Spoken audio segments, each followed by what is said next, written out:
7 de la mañana con 35 minutos. Estás escuchando la rotativa del aire. Valeria Fuerte, Jorge Turpa acompañándote. Hoy 24 de junio, Día del Campesino, Inti Raymi, fiesta de San Juan. Pero vamos a hablar justamente de los agricultores. Está con nosotros ya en nuestro comentario económico el profesor Pedro Grados Smith, director de la carrera de Economía de la Universidad de Lima. Profesor, ¿cómo está? Bienvenido. Muy buenos días y saludar a todos los agricultores del país.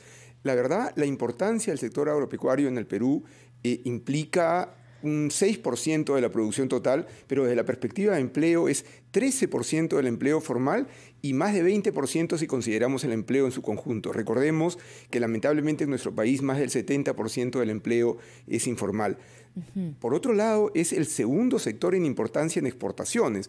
Las exportaciones agropecuarias en el año 2022, en data del Banco Central de Reserva, alcanzaron aproximadamente un 13% de la producción, pero hay algunos productos que son muy interesantes en su desempeño. Por ejemplo, ¿cómo cuáles? Los arándanos. Los arándanos los últimos 10 años, del 2013 al 2022, casi han más que duplicado su producción anualmente. Es decir, han tenido un crecimiento de más de 100% y superan las exportaciones de arándanos de prácticamente cero hace 20 años a más de $1.000 millones. Todo el sector moderno ha crecido más de 7%. Ajá. Si lo ponemos en términos sencillos, profesor, quiere decir que el sector agropecuario es una de las patitas de la mesa que sostiene la economía nacional. Es totalmente de acuerdo. Es uno de los motores de crecimiento, es una de las patitas de la mesa y tiene un potencial realmente impresionante. Ahora, sí hay que diferenciar ese sector moderno que ha crecido más de 7% promedio anual, la producción total, que incluye arándano, incluye palta, uva, etcétera, con el sector tradicional que también ha crecido, pero un 2%, significativamente menos. Claro, hay una brecha. Jorge. Sí, profesor Grados, y por eso la preocupación con la cual se le expresamos a la ministra de Agricultura de que la empresa concesionaria Cobra haya planteado la resolución del contrato para desarrollar el proyecto Maje Siguas 2, 38.000 hectáreas, más de $700 millones de inversión. Eso indudablemente es un retroceso, ¿no? Y nos preocupa aún más las generalidades que nos dice la ministra. No hay una decisión, digamos, de decir sacamos de todas maneras ese proyecto y más. Entonces se corre el riesgo de perder esa importante inversión en el sur del país, comparado con Chavimochi, Olmos y algunos proyectos en Ica, profesor Grados. Sí, totalmente de acuerdo. Y ahí hay lamentablemente un doble efecto negativo.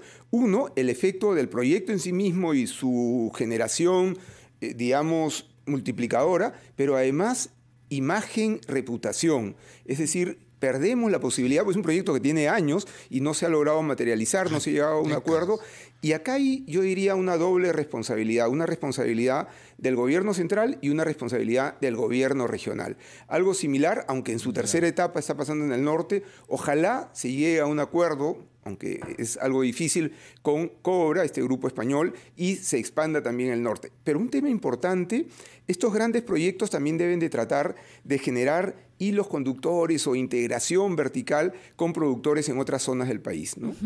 Ahora, profesor, cuando hablamos de la importancia del sector agropecuario a nivel nacional, en términos económicos, sí, es sustancial.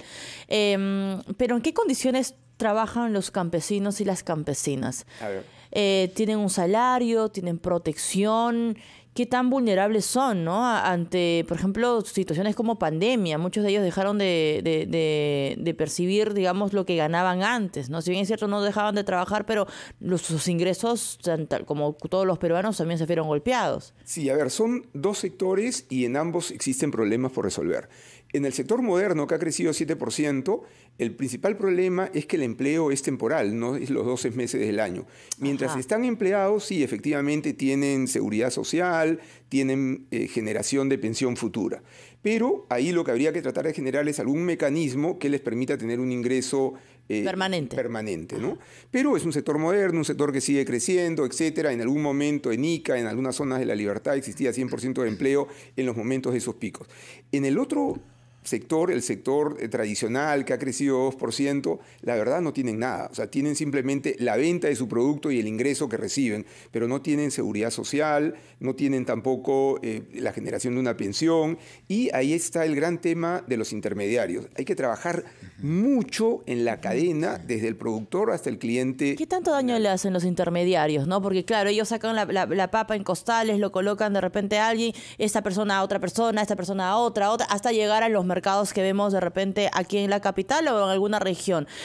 ¿Cuánto daño le hacen los intermediarios en temas de ingresos? A ver, es realmente significativo. Por eso lo que tiene que hacer el Estado y el sector privado también es llegar directamente al productor. Unos ejemplos interesantes de lo que se podría hacer, aunque todavía es preliminar. El caso de algunos chefs, ahora que Central ha sido el primer restaurante latinoamericano en ser el primero del mundo, algunos de estos señores, de estos chefs, hicieron un trabajo realmente promotor y preliminar hace 10 o 20 años, llegando al campesino y eliminando en gran medida esa cadena de intermediación que los perjudicaba tanto en porcentaje de ingreso. Recibían 10, 15% del valor final a veces, ¿no? Entonces, ahí había un problema. Pero otro tema importante es, algunas cadenas de supermercados ya están llegando también al productor final. Y esto finalmente permite, por un lado, incrementar el ingreso del productor y reducir el precio al cliente final. Entonces, se benefician ambos. Y claro, el que pierde es el intermediario, pero el intermediario que muchas veces manipula precios, especula. Entonces, sí se pueden hacer trabajos interesantes. Lo otro que es importante... Sí, adelante. Sí, Jorge.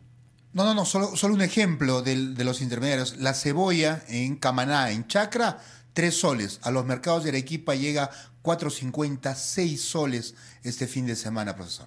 Sí, es el doble. ¿Y dónde queda ese margen? Queda básicamente en el intermediario y en el comerciante final, y más en el intermediario. Entonces hay mucho por hacer para mejorar todo el circuito de comercialización. Claro, teniendo en cuenta que la mayoría de la agricultura a nivel nacional, profesor, es agricultura familiar, no es papá, mamá, hijos que de repente se turnan o vienen del colegio o antes de ir al colegio están en la chacra limpiando, echando agua, de repente la otra hija preparando los alimentos para poder abastecerse. Claro, son pequeñas agriculturas, ¿no? Y es básicamente más del 90%, me parece.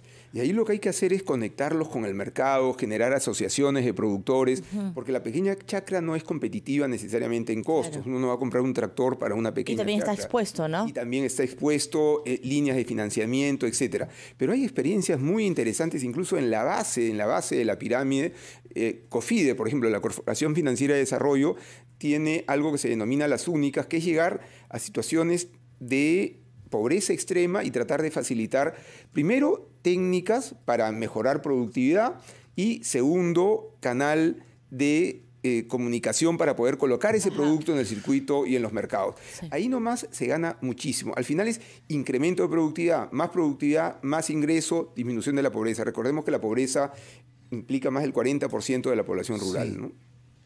¿Cuál sería, profesor, el impacto si replicamos el modelo, por ejemplo, de la región Ica, que ha logrado un alto índice de empleabilidad con el tema de la agroexportación? Y reducción de pobreza también. ¿Se puede replicar en otras regiones? Sí. Yo creo que sí, y el impacto, no tengo la cifra exacta, habría que calcularla, pero el impacto sería realmente significativo y más aún, el Estado tendría que apoyar. Ahora, en el caso de Ica, que efectivamente redujo pobreza y generó formalidad, lo interesante es que algunos exportadores y productores de Ica están yendo a Ayacucho a comprar productos de Ayacucho como la palta.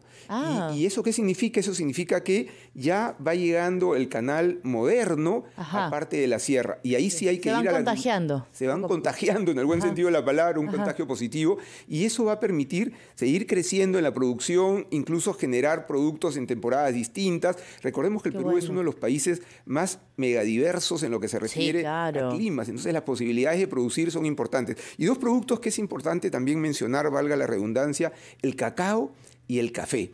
Si bien son productos de la agricultura tradicional, han crecido mucho, sobre todo el tema del cacao, también 10% en los últimos 10 años, y el café de calidad que uno puede exportarlo en el mundo. Ojalá logremos desarrollar, y hay algunos grupos que lo están haciendo, una marca de chocolate peruano que se exporte a nivel mundial y que sea una marca de calidad. Eso significa comprar Claro. cacao. Y café, ya hay café peruano alrededor del mundo. Claro que sí. Profesor, le agradezco que nos haya acompañado. Es importante poner sobre la mesa en cifras, también cómo va el tema de la agricultura, en qué condiciones viven, trabajan los campesinos y las campesinas a nivel nacional y los retos también pendientes para los próximos meses. Estuvo con nosotros Pedro Grados Smith, director de la carrera de Economía de la Universidad de Lima. 7:45 minutos. Hacemos una pausa y volvemos con más en la rotativa del aire.